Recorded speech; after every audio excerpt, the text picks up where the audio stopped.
నమస్తే, welcome to iDream.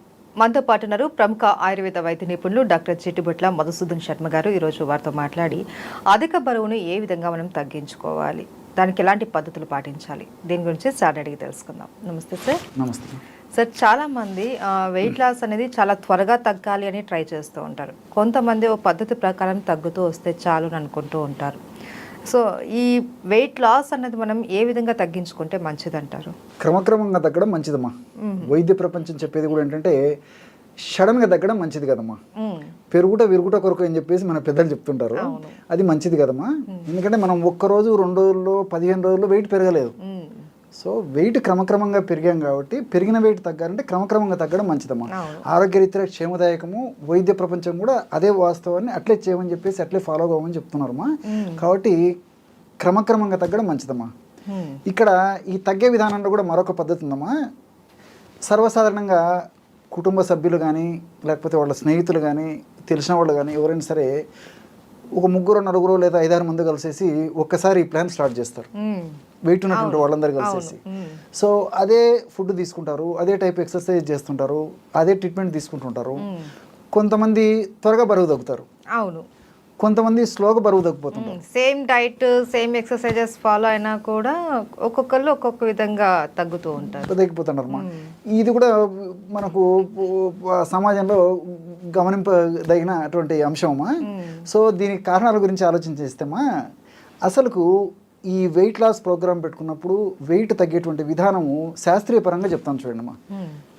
శరీరంలో ఉన్నటువంటి ఎక్కువ బరువును బట్టి ఈ యొక్క వెయిట్ లాస్ క్రమక్రమంగా తగ్గడం ఆధారపడి ఉంటుందమ్మా.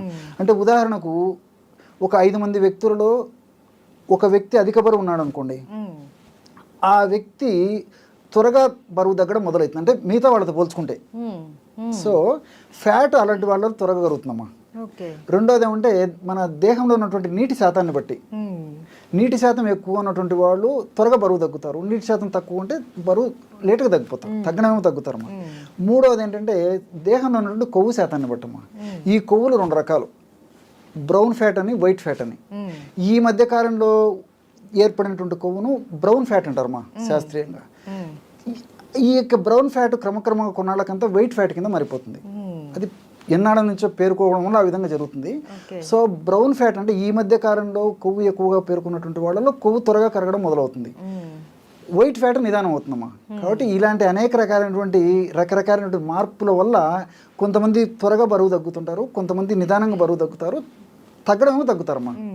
ఒక పట్టుదలగా ఆ ఆహార నియమాలు, అదేవిధంగా ఎక్సర్సైజులు, ఔషధాలు చెప్పిన ప్రకారం వాడితే తప్పకుండా తగ్గుతారు. అయితే మీరు చెప్పారు శరీర తత్వాన్ని బట్టి తగ్గే విధానం ఉంటుంది. కానీ కొంతమంది ఏంటంటే మిడిల్లోనే అరే వాళ్ళు తగ్గారు మనం తగ్గట్లేదు, సో మనం ఎంత చేసినా ఇంకా వేస్ట్, మనం తగ్గం ఎందుకు అనేసి లైట్ తీసుకుంటూ ఉంటారు సార్. సో అలా కాకుండా ఎవరైనా సరే వెయిట్ లాస్ తగ్గాలి అని అంటే వారి శరీర తత్వాన్ని బట్టి వాళ్ళు డైట్ చేయాల్సి ఉంటుందా సార్? మరి మీరు చెప్పినట్లు కొవ్వు శాతం ఎక్కువ ఉన్నవాళ్ళు, బ్రౌన్ ఫ్యాట్ ఎక్కువ ఉన్న వాళ్ళు కానీ, నీటి శాతం ఎక్కువ ఉన్న వాళ్ళు, ఇట్లా డివైడ్ చేసుకోవాలంటారా డైట్ కానీ ఎక్సర్సైజెస్ కానీ? అది ప్రాక్టికల్గా సాధ్యం కాదమ్మా. కాబట్టి కామన్గా ఈ యొక్క వెయిట్ను పెంచేటువంటి ఆహార పదార్థాలు చాలామంది తెలిసిన ఉంటాయంటమ్మా. ఈ నూనె పదార్థాలు ఎక్కువ తీసుకోవడము, జంక్ ఫుడ్ ఎక్కువ తీసుకోవడము, ఇలాంటివన్నీ వెయిట్ పెంచుతుంటాయి, జనరల్గా ఫ్యాట్ను పెంచుతుంటాయి, ఎక్సర్సైజ్ లేకపోవడము. ఇట్లా కామన్గా ఆహార నియమాలు పాటిస్తూ కామన్ ఎక్సర్సైజెస్, మరీ భయంకరమైన ఎక్సర్సైజెస్ కూడా అవసరం లేదమ్మా. వాకింగ్ కానీ, జాగింగ్ కానీ, స్కిప్పింగ్ కానీ, స్విమ్మింగ్ కానీ, రన్నింగ్ కానీ, ఇలాంటి చిన్న చిన్న ఎక్సర్సైజ్ చేసిన పట్టుదల ఉంటే తప్పకుండా కంట్రోల్ అయిపోతుందమ్మా ఆ వెయిట్. అదేవిధంగా ఆహార నియమాలు కూడా అమ్మా అందరూ ఒకటే పద్ధతిలో పాటించవచ్చమ్మా. అంతేగాని ప్రత్యేకంగా ఒక వ్యక్తికి ఒక్కొక్క ఆహార నియమం అంటూ ఏం లేదు. సో కామన్గా పాటించి కామన్గా ఎక్సర్సైజ్ చేస్తూ ఔషధాలు కూడా కామన్గా వాడేటువంటి ఔషధాలు వాడితే సరిపోతుందమ్మా. ఎవరికో అరుదుగా 100 మందిలో ఒకరికి ఇద్దరికి తేడా ఉంటే ఉండొచ్చు, కానీ 100లో దాదాపు 99% మందికి common diet, common exercise, common medicines సరిపోతాయి. ఓకే సార్, ఈ వెయిట్ లాస్ అవ్వాలంటే ఫస్ట్ వచ్చేసి చాలామంది రైస్ అనేది కంప్లీట్గా మానేస్తూ ఉంటారు, అది కరెక్టే అంటారా? అంటే రైస్ అంటేమా ఈ రోజుల్లో మనం తీసుకున్నటువంటి ఆహారము మల్లెపూలు లాంటి తెల్లటి రైస్ అమ్మా. కార్బోహైడ్రేట్స్ ఉండవు, కార్బోహైడ్రేట్స్ ఎక్కువ ఉంటాయి, దాంట్లో పీచు ఉండదు, ఫైబర్ ఉండదు. దానివల్ల ప్రాబ్లం అయిపోతుంది. కానీ మన పూర్వీకులు మరి ఆ కాలంలో అంతా రైస్ తిన్నారు కదమ్మా, మరి వాళ్ళ ఎక్కువ వెయిట్ ఉండి ఇబ్బంది పడేటువంటి పరిస్థితి లేదు. ఆ రోజుల్లో ఆ యొక్క ఫైబర్ బాగా ఉన్నటువంటి ఆ ముడి బియ్యంతో ఆహారం తయారు చేసుకుని తినేవాళ్ళమా. దానితోడు కోర్స్ ఎక్సర్సైజ్ ఇవి కూడా చేసేవాళ్ళు, వాళ్ళకి శారీరక శ్రమ కూడా ఉండేది. ఈ రోజుల్లో మనకు శారీరక శ్రమ లేదు, తెల్లటి మల్లెపూలు లాంటి బియ్యంతో అన్నం తయారు చేసుకుని తింటున్నాం కాబట్టి దీంట్లో ఫైబర్ లేకపోవడం వల్ల ఉన్నటువంటి కార్బోహైడ్రేట్స్ అంతా త్వరగా ఫ్యాట్ కింద మారిపోయి ఇబ్బందులు ఎదురవుతున్నాయమ్మా. కాబట్టి ఫైబర్ బాగా ఉన్నటువంటి ఈ యొక్క అన్నాన్ని కొద్దో గొప్ప తినడంలో తప్పలేదమ్మా. ఓకే, డైట్ విషయం ఓకే సార్, అందరూ ఒకే విధమైన డైట్ ఫాలో అవ్వచ్చు అని అన్నారు. కొంతమంది అంటే ఓవర్ ఎక్సర్సైజెస్ చేస్తూ ఉంటారు, త్వరగా నేను సన్నగా అయిపోవాలి అనేసి. అది శరీరం మీద ఎలాంటి ప్రభావం చూపిస్తుంది? తప్పకుండా చూపిస్తున్నామా. దానివల్ల హార్మోన్స్ డిస్టర్బ్ అవుతాయి, రక్త ప్రసరణలో చేంజెస్ వస్తాయి. ఒక్కొక్కసారి ఆ యొక్క ప్రభావము మెదడు మీద పనిచేసి మెదడుకు సంబంధించినటువంటి రుగ్మతలు వస్తాయి. కాబట్టి అతి సర్వత్ర వర్జయతమా. రిగరస్గా ఏది చేసినా అది శరీరానికి హాని చేస్తుంది. కాబట్టి మితం హితం, దేహతత్వానికి అనుసరించి వెయిట్ ఎంత ఉన్నాడు, వాళ్ళ శరీర ప్రకృతి ఏంటిది, ఎలాంటి ఎక్సర్సైజ్ అయితే అతనికి సహకరిస్తుంది, ఇలాంటివన్నీ దృష్టి ఉంచుకొని మితంగా ఎక్సర్సైజ్ చేస్తే బాగుంటుంది. కానీ అతిగా చేస్తే అది కూడా ఇబ్బందికరంగా తయారవుతుందమ్మా, అది కూడా మంచిది కదమ్మా. అయితే సార్ కొంతమంది ఫుడ్ అన్ని రకాలవి పక్కన పెట్టేసి ఈ ప్రోటీన్ పౌడర్ అనేసి లేకపోతే ఎక్కువ ప్రోటీన్కే ఇంపార్టెన్స్ ఇస్తూ ఉంటారు, మిగతావన్నీ కూడా అంతగా ఇంపార్టెన్స్ ఇవ్వరు, తీసుకోరు కూడా. ఓన్లీ ఒక ప్రోటీన్ సరిపోతుందా మన హెల్దీ లైఫ్కి? అది కూడా అవగాహన లోపంతమా. కాబట్టి సమతుల ఆహారం మనకు అవసరమ్మా. సో కార్బోహైడ్రేట్స్ అవసరము, ప్రోటీన్స్ అవసరము, ఫ్యాట్ అవసరము, సూక్ష్మ పోషకాలు ఉంటాయమ్మా, ఈ విటమిన్స్ ఇవన్నీ మనిషికి అవసరమే. కానీ కార్బోహైడ్రేట్స్ తగ్గించేసేసి ప్రోటీన్స్ ఎక్కువగా వాడుకోవడం వల్ల వెయిట్ పెరగకుండా ఉంటారు, ఉన్నటువంటి వెయిట్ కూడా తగ్గించేటువంటి పరిస్థితి ఉంటుంది. కానీ కంప్లీట్గా మానేయడం మాత్రం మంచిది కదమ్మా. ఓకే, అయితే సార్ ఇప్పుడు సాధారణంగా చిట్టుబట్ల మధుసూదన్ శర్మ గారు అనగానే అందరూ వెయిట్ చేసేది మీ టిప్స్ కోసం. సో ఇప్పుడు వెయిట్ లాస్ హెల్తీగా అవ్వాలి అని అనుకుంటే మీరు ఇచ్చే టిప్ ఏంటి? ఒక 4 పదార్థాలమ్మా, చాలా ఈజీగా దొరుకుతాయమ్మా, తయారు చేసుకోవడం సులువు, వాడుకోవడం సులువు, వీటి కూడా త్వరగా తగ్గేటువంటి పరిస్థితి ఏర్పడుతుందమ్మా, ఎలాంటి సైడ్ ఎఫెక్ట్స్ ఉండవు.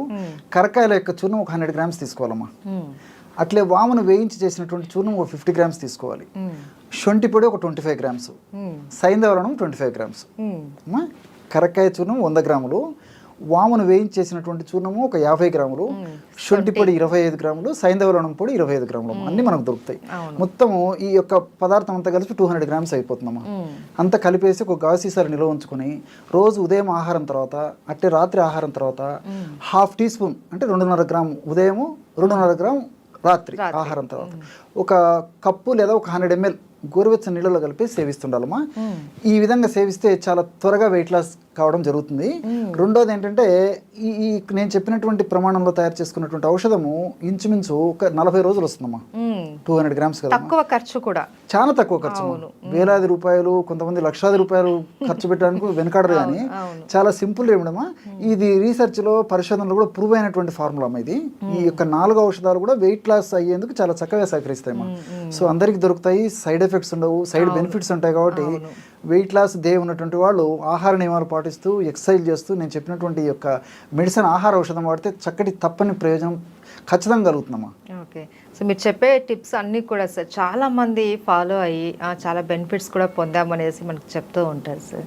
సో మీరు ఇలాగే మాకు ఎప్పుడు రెగ్యులర్గా మంచి మంచి హెల్త్ టిప్స్ అవి అందిస్తూ ఉండాలని కోరుకుంటున్నాం. Thank you so much. Okay, తప్పకుండా.